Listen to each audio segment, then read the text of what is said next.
जय हिंद दोस्तों, स्वागत है आपका एक नए वीडियो में। डीएसए के कॉन्सेप्ट, जो डीएसए का जो सीरीज हमने शुरू किया था, data structure and algorithm. Okay, आज की वीडियो में हम देखेंगे एल्गोरिथम का स्ट्रक्चर्स क्या है। एल्गोरिथम बेसिकली हम लोग जब भी डिज़ाइन करते हैं, एल्गोरिथम मैंने लास्ट वीडियो में जब बताया था, एक टर्मिनोलॉजी है, एक प्रोसेस मेकिंग है। ओके, प्रोसेस मेकिंग है एक उसका जो इंस्ट्रक्शंस है, ठीक है। प्रोसेस मेकिंग और प्रोसेस और डाटा स्टोरेज वो तो डाटा स्ट्रक्चर वाला पार्ट में चला जाएगा। एल्गोरिथम क्या है, उसका इंस्ट्रक्शंस है कि आप उसको क्या क्या फॉलो कर सकते हो। आज हम देखेंगे कि कितना लेवल का एक एल्गोरिथम होता है। ओके, एल्गोरिथम और फ्लो चार्ट का क्या सिनेरियो है। पहले तो मैं आपको क्लियर कर दूं, एल्गोरिथम और फ्लो चार्ट दो डिफरेंट चीज़ है, लेकिन उनका मोटिवेशन है कि एल्गोरिथम आपका जो बेसिकली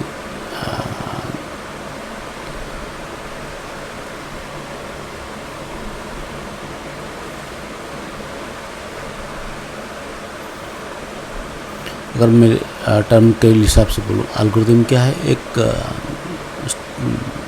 स्टेटमेंट है आपका वर्ड स्टेटमेंट कर सकते हो, एक वर्क स्टेटमेंट कर सकते हो, और इंस्ट्रक्शन, सेट ऑफ इंस्ट्रक्शन से एल्गोरिथम। और डाटा फ्लो डायग्राम है graphical representation of that algorithm. Okay, algorithm आप जो लिखोगे वो वर्ड में लिखोगे, और डाटा फ्लो डायग्राम जो हम लोग अभी कर रहे हैं वो ग्राफिकल प्रेजेंटेशन में, ठीक है। अगर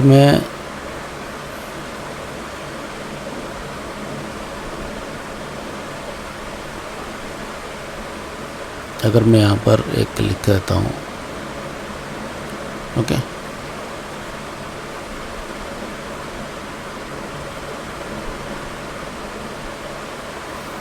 ओके, अगर मैं लिखूँ प्रिंट 1 to 100 नॉर्मल,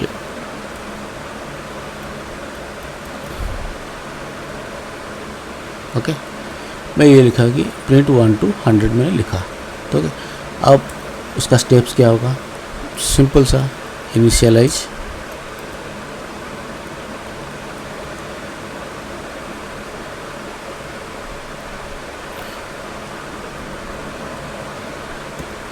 एक search 0, then increment x by 1, then print x, then check if x is less than 100, then go back to step 2, then end। Okay, ये आपका स्टेप 1,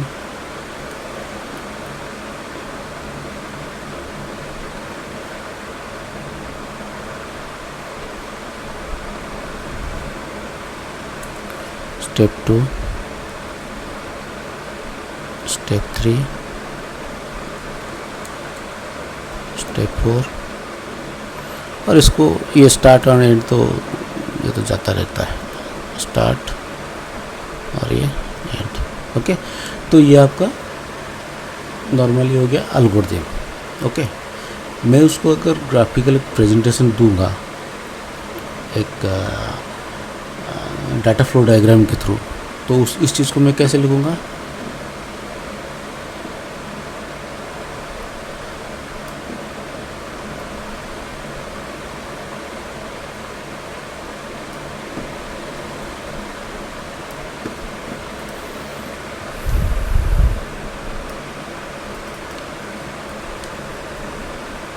स्टार्ट। ओके, चलो मैं इसको जूम कटे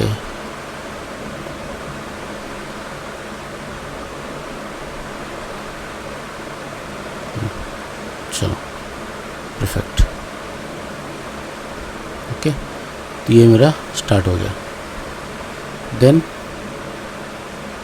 मेरा जो प्रोसीजर है ये रहा, initialise.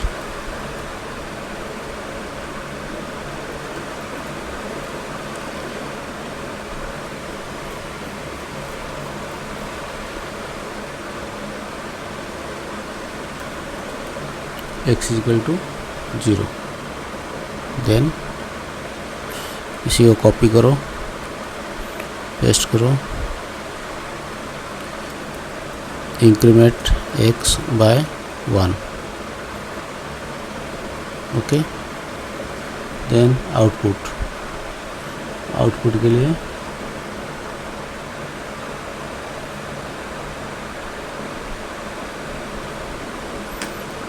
Print x। Okay, print x हो गया। अब मेरे को डिसीजन चेक करना है। इफ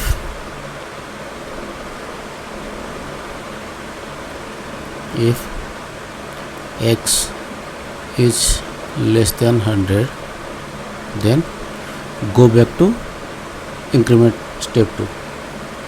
ठीक है, अदरवाइज एंड करना है, लास्ट में मेरे को एंड करना है। हो गया, फिनिश। अब मेरे को उसको लाइन अप करना है।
इसको करो प्रिंट। तो इसका डिसीजन जो था ना, ये रहा।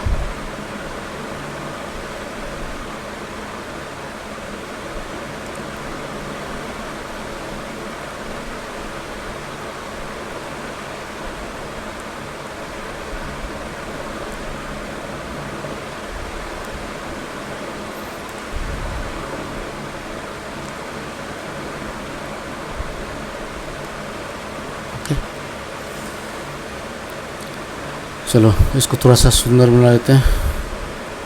तो सुंदर होने के लिए ये हो गया, ये हो गया। ठीक है, अब देखते हैं। इसको करो 100%। हो गया। तो ये है आपका final output of the data flow diagram.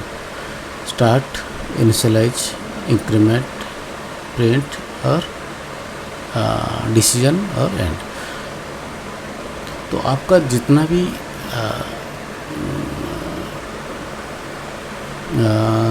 आपका डाटा एल्गोरिथम रहेगा, तो इस हिसाब से उसको ब्रेक डाउन करना पड़ता है। लेकिन इसका एक दूसरा पार्ट ये है कि इसका मल्टीपल ब्रेकडाउन्स हो सकता है। ओके, मल्टीपल ब्रेकडाउन्स मीन्स अगर डाटा फ्लो अगर सिंगल केस है, मीन्स इस तरह का जो केस हुआ one level, okay, process.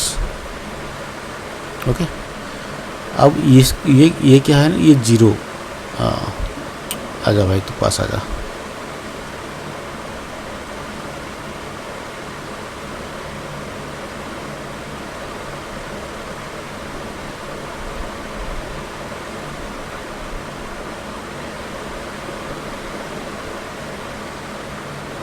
Okay, तो ये हो गया स्टार्ट,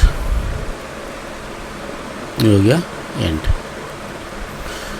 ये हो गया आपका 0 लेवल का। अब 1 लेवल में क्या आएगा? 1 लेवल में होगा आपका ये जो प्रोसेस है ना, ये प्रोसेस ब्रेकडाउन होगा 1 लेवल पे। ये जो प्रोसेस है ना, इसको हमें तोड़ना है। इसको आप कैसे तोड़ोगे? इसका मल्टीपल प्रोसेस है, तो देखते हैं इसको कैसे तोड़ते हैं।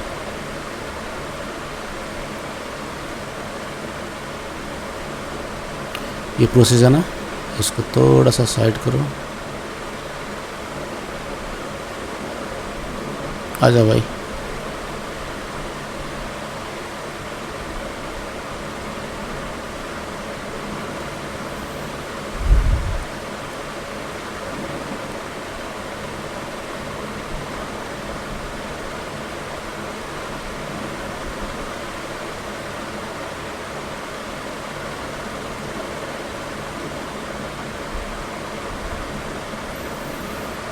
ओके, तो इस तरह का ये प्रोसेस यहाँ से जाएगा इस तरह।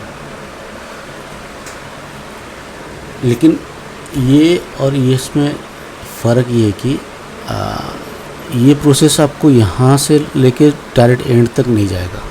इस प्रोसेस को ब्रेक डाउन करना। जैसे अगर मैं एग्जांपल दूँ, जैसे टी में की सारी इनिशियलाइज वाला प्रिंट 1 to Z, ये 1 लेवल वाला प्रिंट प्रोसेस है। ओके, क्योंकि यहाँ पर हमें मेन प्रोसेस को हमें तोड़ना ही नहीं है।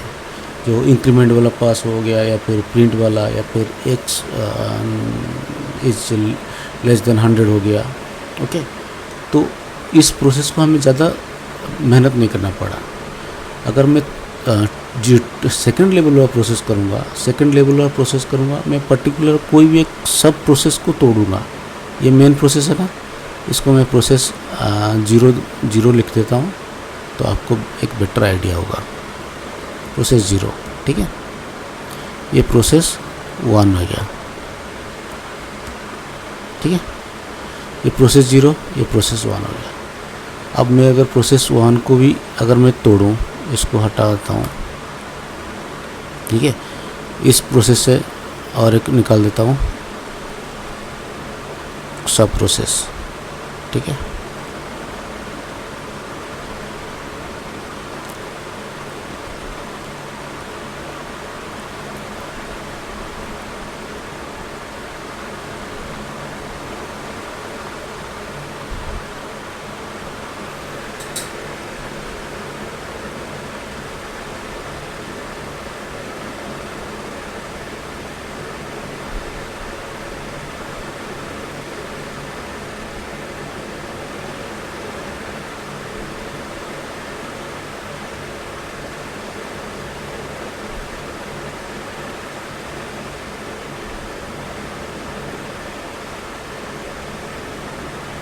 ठीक है। ये जो लेवल है ना, ये आपका हो गया सेकंड प्रोसेस, सेकंड लेवल का। ये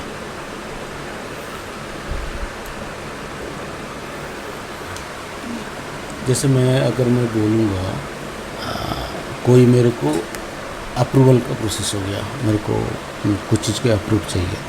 अप्रूवल का प्रोसेस ही एक प्रोसेस है जो 0 लेवल पे आता है, ठीक है। अब फर्स्ट लेवल में आएगा आपको HR का, HR से अप्रूवल चाहिए, लेकिन अगर आपका एक दिन का लीव हो गया, 2 दिन का लीव हो गया, चलो HR अप्रूव कर देगा। लेकिन आपको अगर 15 डेज़ का लीव चाहिए, 30 डेज़ का लीव चाहिए, तो उसके लिए आपको एक नेक्स्ट अथॉरिटी को आप अप्रोच करना पड़ता है। वो है टीम लीड, या फिर टेक लीड, या फिर जो आपका प्रोजेक्ट मैनेजर होगा, वहाँ से आपको अप्रूवल लेना पड़ता है, ठीक है। तो ये हो गया आपका सेकंड लेवल का। ये तो एक छोटा सा एग्जाम्पल है, आपके पास बहुत सारा ऐसा रियल लाइफ एग्जाम्पल होगा जो आपको सामने है, लेकिन आप उसको रिकॉग्नाइज नहीं कर पा रहे हो, ठीक है।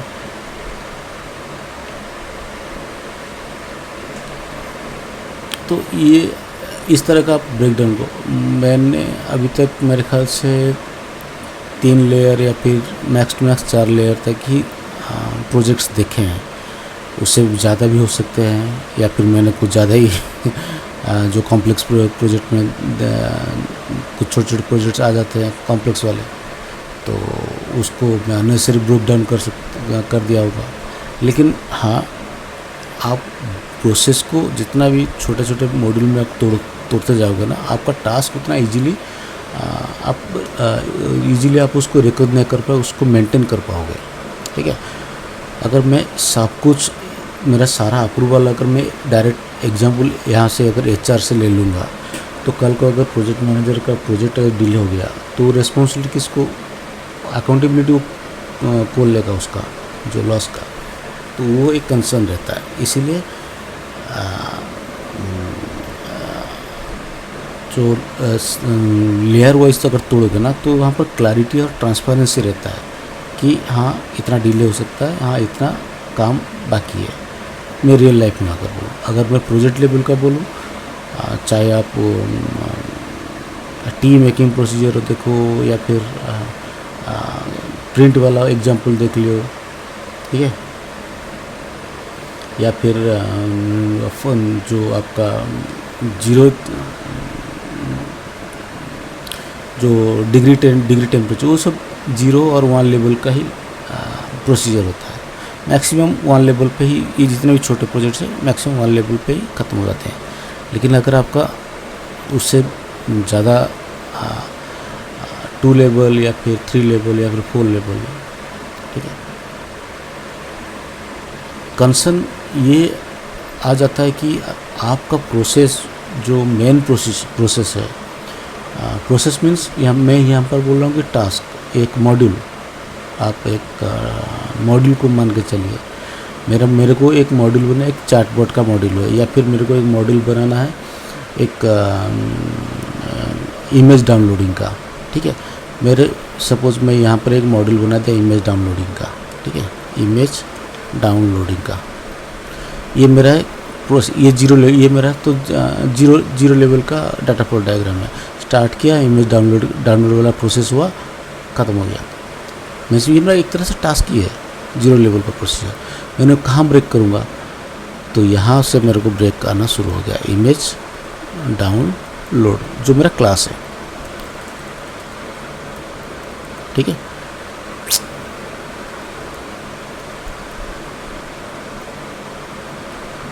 ठीक है। अब मेरे को यहाँ से इमेज डाउनलोड करूँगा, कहाँ से, API। ठीक है, अब ये जो API है ना, ये मेरे को यहाँ से तोड़ना पड़ेगा। मेरे को API डाउनलोड किया, मैंने डाटाबेस में सर्वर किया, कैशिंग किया और मैं जो भी मतलब डिस्प्ले किया, लोड किया, या फिर जो भी है, मेरे को डिपेंड करता है। ठीक है,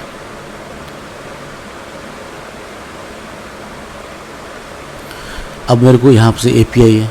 अब ये जो API है,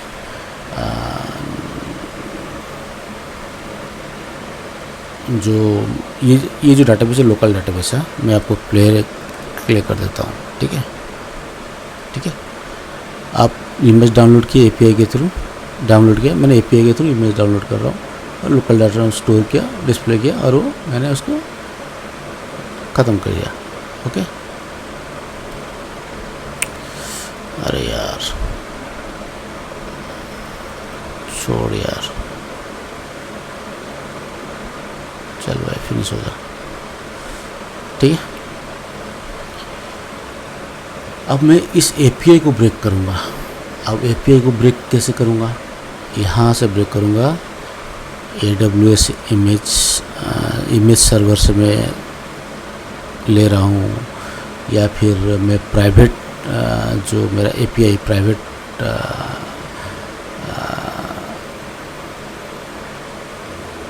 क्या नाम उसका,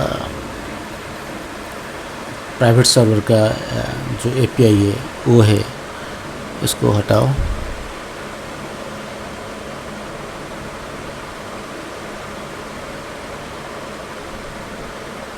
ठीक है,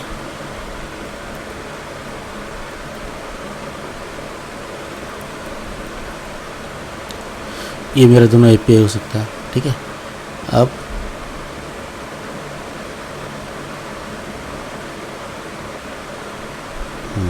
डिस्प्ले हो गया। ठीक है,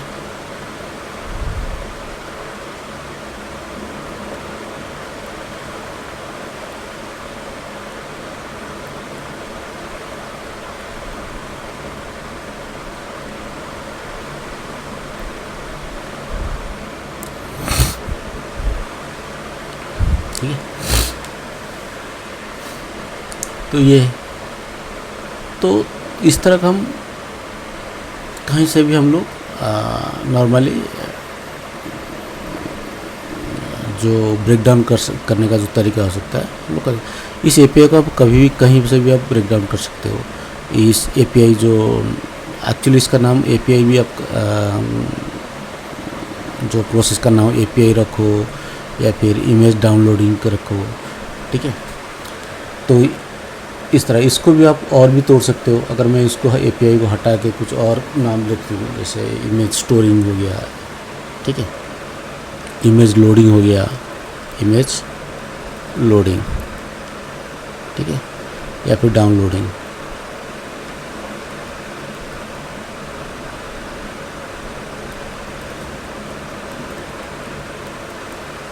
ठीक है। इमेज डाउनलोडिंग मेरे ख्याल से AWS सर्वर से, या फिर ये, तो इस तरह का कोई भी मॉड्यूल को आप आराम से इजीली तोड़ सकते हो, ठीक है।